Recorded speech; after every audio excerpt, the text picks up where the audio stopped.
ఉంది అక్కడ. మన జీవితాలు అనంతాలు. ఆత్మ అనంతమే, ఆత్మకి అంతం లేదు. శరీరం కూడా అనంతమే, కానీ మనం అంతం చేసుకున్నాం.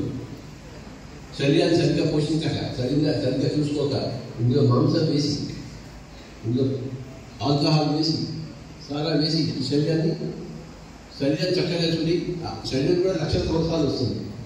అంత చక్కటి శరీరం. మనం శరీరాన్ని చక్కగా చూసుకోం. అందులో మాంసం వేస్తాం, అందులో ఆల్కహాల్ వేస్తాం, అది చెడిపోతుంది. దీన్ని రక్షిస్తే ఎన్ని సంవత్సరాలు వస్తుంది. నిలబడితే ఏమవుతుంది చెప్పండి, కింద పడితే ఏమవుతుంది చెప్పండి. జాగ్రత్తగా రక్షించడం ఉండదు, ఎప్పటికీ ఉంటుంది. ఎందుకు ఉండదు? ఈ ఫ్లూట్ ఎన్ని సంవత్సరాలు ఉంటుంది? 10, 20, 30, 50, 100, 200 ఎన్ని సంవత్సరాలు ఉంటుంది? ఈ ఫ్లూట్ ఎప్పటికి ఉండేట్టు మన శరీరం ఎందుకు కదా సంరక్షించుకోవాలి. ఇప్పటికెప్పుడు నేను ఫ్లూట్ని విడపట్టవచ్చు, ఇప్పటికెప్పుడు నేను దేహాన్ని విడిపోసుకోవచ్చు. ఇంత సైలెంట్ తీసుకుంటే చచ్చిపోతుంది శరీరం.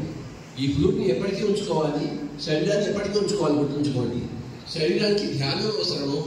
మనసు అల్లకల్లుగా ఉంటే శరీరం అల్లకల్లుగా ఉండిపోతుంది. మనసు దిగజారిపోయి ఉంటే శరీరం దిగజారిపోయి ఉంటుంది.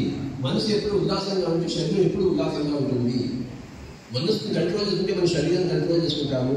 మనసు ఆనందంగా ఉంటే ఎప్పుడు ఆటలు పాటల్లో ఉంటే శరీరం కూడా ఎప్పుడు ఆటలు పాట